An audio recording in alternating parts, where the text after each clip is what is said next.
Le feu, c'est une force à la fois tellement familière et pourtant pleine de mystères. Il nous fascine, il nous réchauffe, mais il peut aussi tout détruire. Il faut savoir que chaque flamme qui danse, c'est en réalité le théâtre d'une transformation chimique assez spectaculaire. Alors ensemble, on va décrypter ce qui se passe vraiment au cœur du brasier. C'est un peu la question centrale en fait. Qu'est-ce que la combustion peut bien nous apprendre sur la nature même de la matière qui nous entoure? Eh bien les réponses sont là, juste sous nos yeux, dans la fumée, dans la chaleur et surtout dans les gaz complètement invisibles qui s'en échappent. Pour commencer, il faut comprendre une chose. Presque tout ce qui brûle, c'est ce que la science appelle une matière organique. Ça va des choses naturelles comme le bois ou le coton, jusqu'aux matières synthétiques comme les plastiques. Et toutes ces matières, aussi différentes soient-elles, partagent en fait une architecture chimique commune. Et pour percer les secrets de ces matières, pas besoin d'un laboratoire ultramoderne. Une expérience toute simple va nous permettre de voir l'invisible, de décomposer le processus, pour en révéler, disons, les briques élémentaires. Ok, alors voilà le plan d'action. D'abord, on va enflammer un échantillon, par exemple un morceau de papier. Ensuite, on va essayer de capturer les gaz et les vapeurs qui s'en dégagent. Et enfin, on analyse tout ça pour identifier ce que c'est.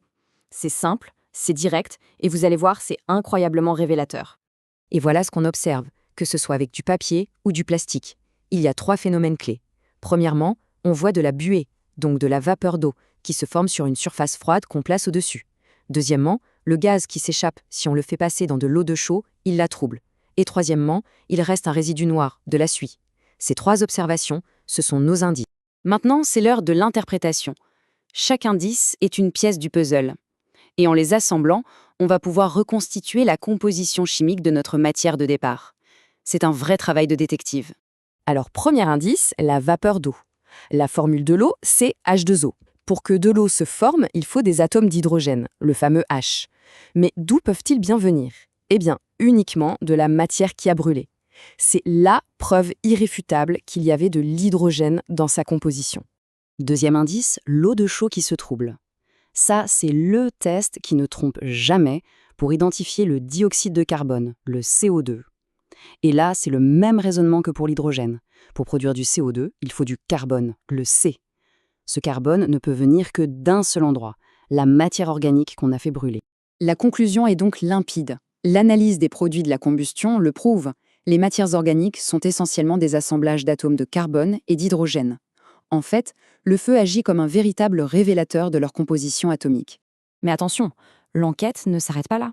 Parce que si le carbone et l'hydrogène sont les acteurs principaux, il y a des personnages secondaires bien plus sinistres qui se cachent dans les coulisses de la combustion. En effet, ce serait une grave erreur de se concentrer uniquement sur l'eau et le dioxyde de carbone. Parce que quand on brûle des matériaux modernes, comme les plastiques, la chimie devient tout à coup beaucoup plus inquiétante. Prenez le nylon par exemple. Sa combustion peut libérer du cyanure d'hydrogène. C'est un poison mortel. Le PVC, qu'on utilise absolument partout, produit du chlorure d'hydrogène, un gaz qui agresse violemment les poumons et qui contribue aux pluies acides. Et le polyester, lui, peut dégager du dioxyde de soufre, un puissant irritant pour tout le système respiratoire. Vous voyez, comprendre cette chimie, ce n'est pas juste un exercice de curiosité scientifique. Les conséquences sont directes, elles sont profondes, à la fois pour notre santé, mais aussi pour l'équilibre très fragile de notre planète. Et au-delà des plastiques, en fait, toute combustion a ses dangers. Le dioxyde de carbone, on le sait, c'est le premier moteur du réchauffement climatique. La suie, ces fines particules de carbone, s'infiltrent dans nos poumons. Et pire encore, si la combustion n'est pas complète, elle génère du monoxyde de carbone, un vrai tueur invisible, inodore et redoutablement efficace. En somme, le feu est vraiment un processus à double tranchant. D'un côté, il nous révèle les briques fondamentales du vivant, le carbone et l'hydrogène, mais de l'autre, il libère des substances qui menacent cette même vie et l'équilibre fragile de notre monde. Cette connaissance, elle nous donne un pouvoir, mais elle nous donne aussi une responsabilité. La vraie question, ce n'est donc plus que se passe-t-il quand les choses brûlent, mais plutôt, maintenant qu'on sait tout ça, qu'est-ce qu'on fait? C'est sur cette réflexion essentielle que je vous laisse.